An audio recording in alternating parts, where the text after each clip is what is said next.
And Joe Lewis has come with our scripture reading this morning.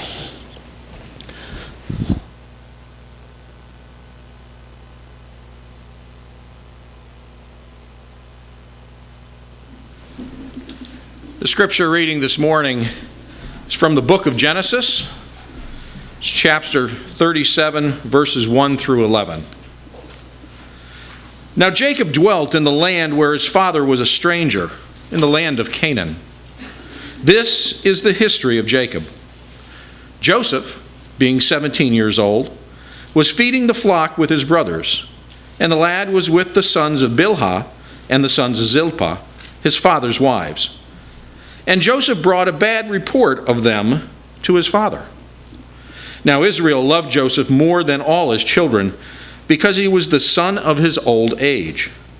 Also he made him a tunic of many colors. But when his brothers saw that their father loved him more than all his brothers, they hated him and could not speak peaceably to him. Now Joseph had a dream, and he told it to his brothers, and they hated him even more. So he said to them, "Please hear this dream which I have dreamed. There we were, binding sheaves in the field. Then behold, my sheaf arose and also stood upright. And indeed your sheaves stood all around and bowed down to my sheaf." And his brothers said to him, "Shall you indeed reign over us? Or shall you indeed have dominion over us?" So they hated him even more for his dreams and for his words. Then he dreamed still another dream and told it to his brothers and said, "Look, I have dreamed another dream. And this time the sun, the moon, and the 11 stars bowed down to me." So he told it to his father and his brothers, and his father rebuked him and said to him, "What is this dream that you have dreamed? Shall your mother and I and your brothers indeed come to bow down to the earth before you?" And his brothers envied him, but his father kept the matter in mind. Thank you, Brother Joe. Genesis obviously is an important book. It's the first book of the Bible with a lot of foundations. Creation is dealt with in the first 2 chapters. Pretty important event. If we weren't created, none of us would be here. I don't have PowerPoint this morning. My computer was sick this week, and I think scary. Because I'm not a Mr. Fix-It of anything, but I think I fixed it.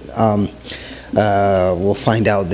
I'll find out the next day or two if I'm right, which is pretty rare, but it does happen once in a while. But what's important about Joseph,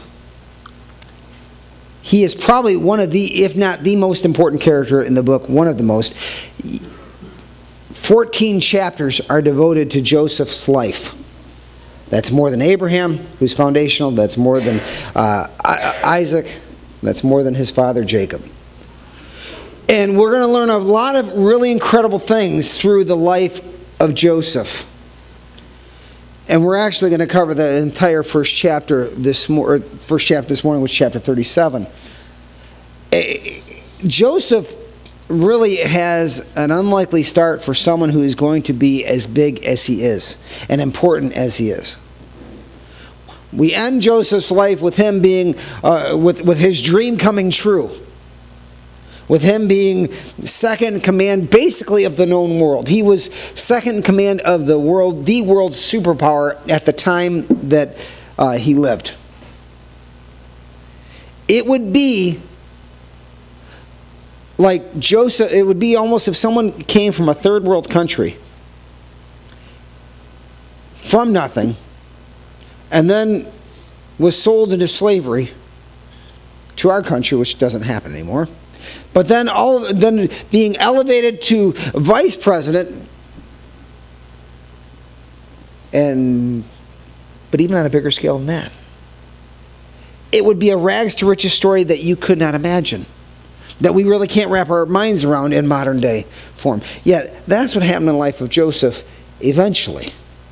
But how he went from a 16-year-old boy who has dreams that God gives him to this powerful ruler is a wild ride. One major theme in the life of Joseph that we will see over the next several weeks is God's providence.